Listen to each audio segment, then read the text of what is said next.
2023년 두 번째 윤독해 온유한 사람. 하나님이 사람의 모습으로 나타나신 예수님을 통해서 기독교인인 우리가 따라해야 할 성품을 이야기할 수 있습니다. 예수님은 자신을 온유하고 겸손한 사람이라고 이야기했으니 우리가 지향할 성품은 온유함과 겸손함입니다. 교만함의 죄는 아버지 하나님을 자신보다 속 좁고 사려 깊지 못한 자로 생각하며 자신의 이익을 주장하는 마음으로부터 시작된 것입니다. 하나님께서 정하신 법을 어기면서 하나님 아버지의 법은 잘 알겠는데 하나님 아버지께서 나의 이러저러한 처지를 잘 모르시기에 이와 같이 부실한 법을 만드셨다고 생각하고 하나님의 법을 어기는 마음입니다. 이것은 우리가 알고 있는 도적질하지 말라, 간음하지 말라와 같이 우리의 육적인 생활과 연관되어 저지르는 죄와는 원천적으로 다른 교만한 영혼이 저지른 영적인 죄악입니다. 이런 의미에서 교만함과 대치되는 겸손함은 우리의 영적 생활의 지침이 되는 덕목입니다. 반면에 온유함은 우리가 기독교인으로 신앙생활을 하는 동안 지켜야 할 덕목입니다. 성경에 나오는 사람 중에서 하나님께서 온유한 사람이라고 칭찬한 유일한 사람은 모세입니다. 모세는 200만 명에 이르는 이스라엘 민족을 출애굽시킨 위대한 지도자입니다. 그것도 막강한 애굽의 전제군주인 파라오로부터 말입니다. 파라오는 바로라고도 하는 이집트의 전제군주를 지칭하는 말로 왕과 같은 의미입니다. 당시 이집트의 파라오는 이집트 역사상 가장 강력한 군주 중 하나라고도 하는 람세스 2세로 알려져 있습니다. 람세스 2세가 치세하던 이집트에 10가지 재앙을 내린 것이나 홍해바다를 갈라서 이스라엘 백성들을 도피시키고 세계 최강인 애굽의 전차군단을 바다에 수장시킨 것을 목격한 이스라엘 사람들에게 모세의 카리스마는 가히 최고였습니다. 그러나 모세의 카리스마에 모세의 친형인 아론과 누나인 미리암이 도전합니다. 모세가 40년간 미디안 지역에서 목동으로 있으면서 취한 아내 십보라가 흑인이라는 이유로 아론과 미리암은 모세를 책망합니다. 아론은 모세보다 4살 위의 친형이며 누나 미리암은 나일강에 버려야 했던 갓난아기 모세를 애굽 공주에게 입양되는 것과 그의 어머니를 모세의 유모로 소개해준 사람입니다. 엄마 같은 누나 미리암은 모세를 보호해주거나 자신이 높임을 받아야 한다는 마음을 가지고 있었을 수도 있습니다. 형과 누나의 책망에 대해서 모세는 매우 억울했을 것이며 해명하고자 하는 욕구가 매우 강했을 겁니다.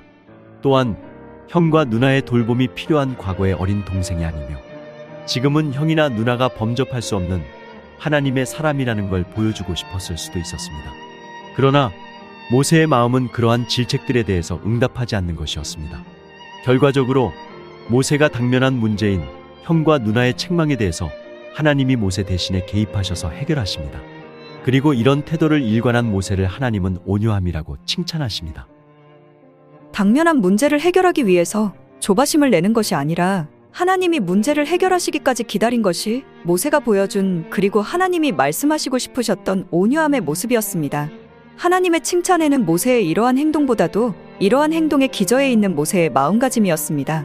하나님의 역사하심을 기다는 것은 모든 일을 주관하시고 해결하실 수 있는 분은 하나님뿐이시라는 것을 믿는 것입니다.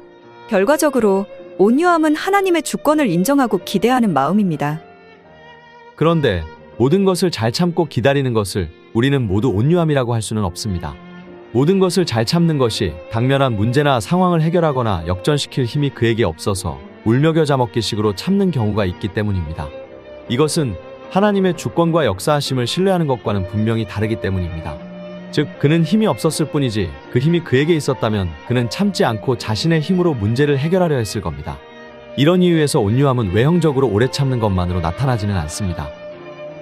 우리는 자신의 억울함이나 당면한 문제를 해결하기 위해서 그 문제를 해결할 수 있는 자에게 부탁하기도 하고 심지어 읍소합니다. 이런 이유에서 자신의 문제에 하나님이 개입해 주실 것을 원하는 자는 자신의 문제에 대해서 하나님께 기도하는 자입니다. 결과적으로 우리가 온유한 성품을 사모하고 우리의 생활에서 온유함을 이루기 위해서는 문제 해결을 위한 조바심이 아니라 모든 것을 주관하시는 하나님께서 그 문제에 개입하시기를 기다릴 수 있는 오래 참음이 있어야 합니다. 오래 참음이 성령의 열매라고 하니 이 또한 우리는 성령의 도움을 기도해야 합니다. 온유한 사람은 모든 일은 하나님의 주관하에 이루어진다는 하나님의 주권을 믿고 의지하는 내면과 자신의 당면한 일에 하나님의 개입을 간구하며 항상 기도하는 외형의 모습을 가진 자입니다.